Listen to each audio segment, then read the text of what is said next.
आखिर क्या ये दानवीर कर्ण के पूर्व जन्म का काला सच जिसका भोग उन्हें द्वापर में भोगना पड़ा।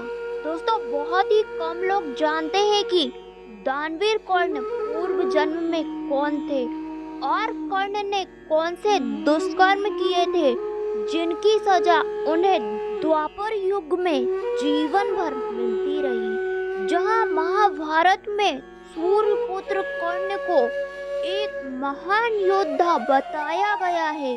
कर्ण के बारे में ये भी कहा जाता है कि वह दानवीर के रूप में बहुत ही प्रसिद्ध थे।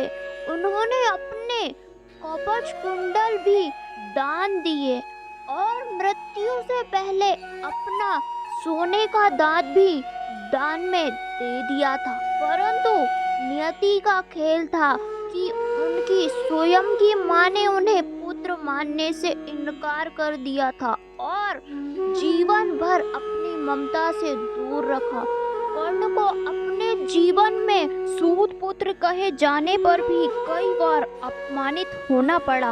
आखिर कर्ण को पिछले जन्म के कौन से पाप कर्मों की सजा मिली थी, आइए जानते हैं। दोस्तों, आपको बता दें कि कर्ण के पूर्व जन्म की कथा के अनुसार दंबोदक नाम के एक असुर ने सूर्यदेव की कठिन तपस्या कर उनसे यह वरदान हासिल कर लिया था कि उसे हजारों कवच हासिल होंगे।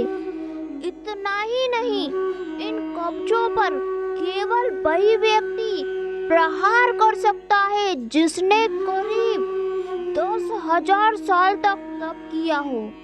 दोस्तों, दंबोदक की इच्छा यही पूरी नहीं हुई। उसने सूर्यदेव से यह भी वरदान मांगा कि जो भी उसके कवच को भेदने का प्रयास करे उसकी उसी क्षण मृत्यु हो जाए। सूर्यदेव ने उसे यह वरदान दे दिया। वरदान मिलते ही दंबोदक ने चारों ओर कोहराम मचा दिया। दंबोदक के इस हाहाकार और अत्याचार से दुखी होकर प्रजापति दक्ष की पुत्री मूर्ति ने नर और नारायण के संयुक्त प्रयास से सहस्त्र कवच का अंत हुआ। 1999 कवच के संहार के बाद जब केवल एक कवच शेष रह गया, तब दंबोदर अपने प्राणों की रक्षा के लिए सूर्यदेव की शरण में चला गया।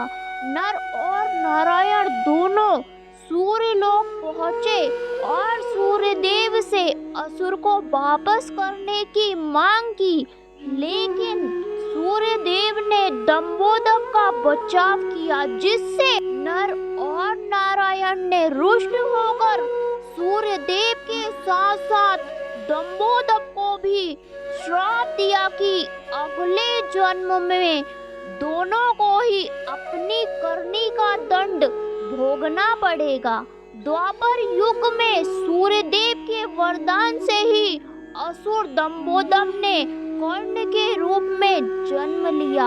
अतः कर्ण ने उसी रक्षा कवच के साथ जन्म लिया जो दंबोदर के पास शेष बचा था। दोस्तों, ये तो आप सभी जानते हैं कि पांडु को मिले श्राप के कारण वह कुंती और उनकी कोई भी संतान जन्म नहीं ले सकती थी। परंतु माता कुंती ने दुर्वासा ऋषि को प्रसन्न करके एक ऐसा मंत्र प्राप्त किया था जिसके आह्वान से उनको पुत्र की प्राप्ति हो सकती थी। जब ऋषि दुर्वासा ने माता कुंती को यह मंत्र दिया, तब उनकी अवस्था कुंवारी अवस्था थी।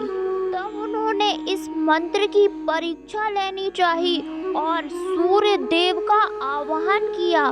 तब उन्हें कर्ण के रूप में एक पुत्र प्राप्त हुआ।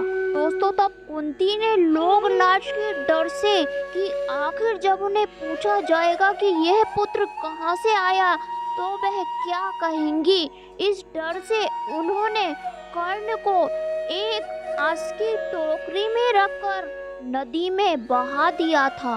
भी वे अधिरथ के सारथी को प्राप्त हुए थे और उन्होंने ही उनका पालन पोषण किया था, इसीलिए उन्हें सूत पुत्र भी कहा जाता है। तो दोस्तों, यह सुंदर प्रसंग आपको कैसा लगा कमेंट में ज़रूर बताइएगा। दोस्तों, आगे भी हमसे जुड़े रहने के लिए चैनल को अभी सब्सक्राइब कर लीजिए। फिर मिलते हैं एक नए वीडियो के साथ, तब तक के लिए जय श्री कृष्णा।